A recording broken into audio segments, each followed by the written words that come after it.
Hi Fantasy Managers, welcome to FPL Team Talk. In this video, I am going to give you 5 players that should be on your watch list for game week 10. Let's have a look at them. First player on the list is Josh King, £5.5 million, budget forward, playing for Watford.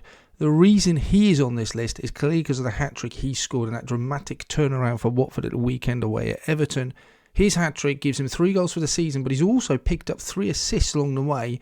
He's not played consistently. He's had his injury problems, which is a bit of a theme over the last couple of seasons for him.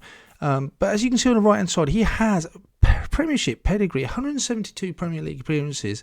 Most of those are through Bournemouth, where he has 48 goals, 14 assists along the way. His expected goal involvement this season is really high at 0.81.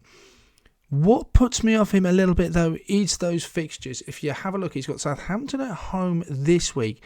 Then you've got the Arsenal, Manchester United, Leicester, Chelsea, Manchester City. It does not get much tougher than that. And remember, they've just played Liverpool, which they've been put to the sword with. So Josh King, as good as he is, and possibly on penalties as well, to back him with that fixture run would be a real differential and a real punt. I like him, and for 5.5, what an enabler. But with that fixture run, can I expect him to get any returns? I'm just not sure. If you're happy to bench him, maybe he does a job and someone that can pull off the bench. But for me right now, I just don't think we can rely on him. Please don't forget to subscribe if you're new to the channel. Click that like button. Let's carry on and look at who else we've got.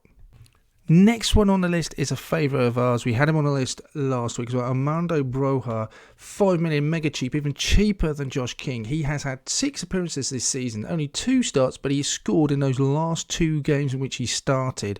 His XGI is good, it's 0.54, so he's got some really nice fixtures coming up. He does have the Watford away, then he's got the Villa, then he's got the game against Norwich, then it gets a little bit tougher with the trip to Anfield. One thing I'm not sure about him is I'm just not sure he's 100% nailed. If he doesn't score against Watford, then I can see Adam Armstrong coming back in. He's got under pressure from Che Adams. There's also Nathan Teller, Walcott and Redmond all playing up front as well. So I don't think he's as nailed down as he perhaps others do believe he is.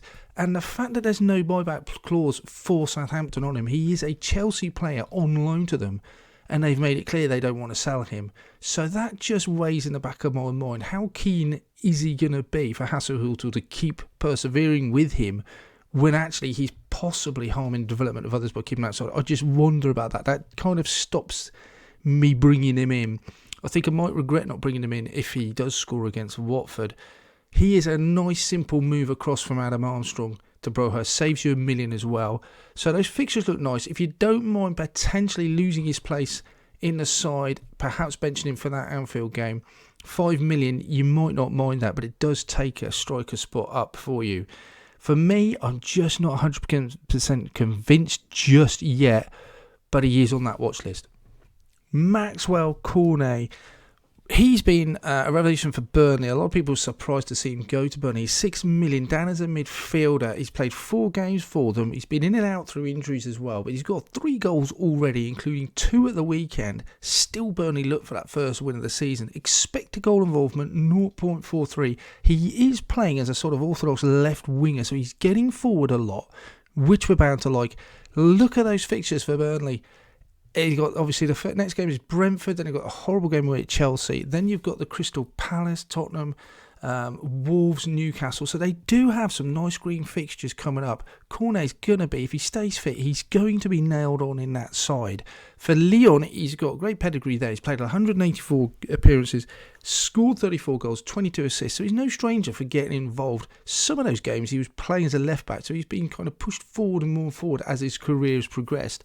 I quite like him. The only problem I have with him, I think, for £6 million, there does appear to be other players that just a little bit more attractive. Even Kovacic in that Chelsea midfield is cheaper. The likes of Gallagher, Gray, Smith Rowe. So for Maxwell Cornet to get into that side ahead of those, I'm just not convinced yet. But 3 goals, he's showing a goal threat, and those fixtures look really nice. If you think as a differential maybe that Burnley are going to turn the corner, he could be a real match winner for you. Of course, I couldn't complete this watch list without including Mason Mount after his hat-trick at the weekend against Norwich. 7.5 million. He got all 3 goals that he scored this season at the weekend. He's got 2 assists to add to that previously. He's got some lovely fixtures coming up as well. Newcastle away, then Burnley at home. He's got the Leicester games. He's also got Manchester United. Watford, a lovely fixture as well. So they have some nice fixtures still. You wonder with the absence of Lukaku and Werner, he's possibly been pushed a lot further forward. His XGI is brilliant, helped along by that Norwich game, no doubt, of 0.88. So he's almost contributing or expected to every single game. He's been criticised in the past for not perhaps being very explosive in his returns. He's just very consistently getting 1 or 2 things each game. I think I'm happy for that to happen at 7.5. If I'd known he was starting, because he came off the bench the previous 2 games, I would possibly have sort of entertained him ahead of Kai Havertz because he's cheaper as well.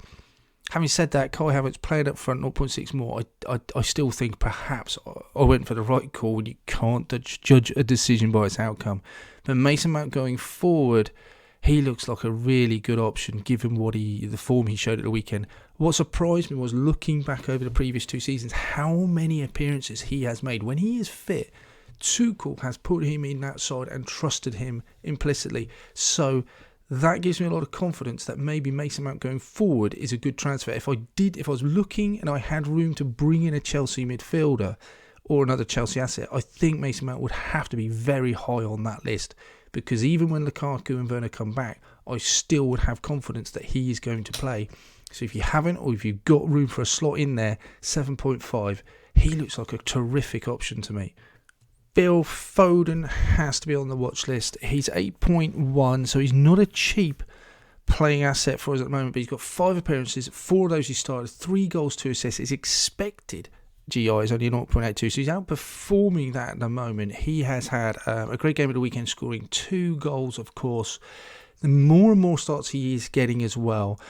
Guardiola last year just playing, I think, something like 27 times. The year before that, it was early 20s. Now he's just playing more and more. So there's more and more sort of confidence by Guardiola in him. You saw him when he was fit from injury, came back straight into the side against Liverpool and also against Chelsea. So also, without De Bruyne in the side, without a recognised striker and Jesus playing wide, at the weekend he was certainly playing much further forward and in the middle, which just makes him even more an attractive proposition.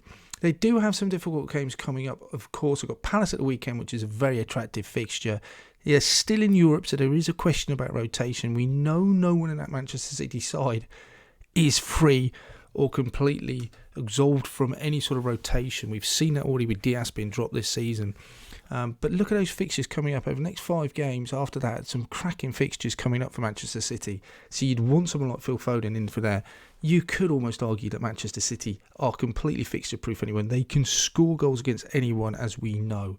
Phil Foden, 8.1. If he continues to play, he looks just a brilliant asset and an absolute no-brainer. If you enjoyed this content, please check out the rest of our videos. We've got watch lists, we've got team selection, wildcards also coming out. Hit on that subscribe so you get the latest videos coming out. Press that like button. Any comments, leave below. In the meantime, I'll speak to you soon.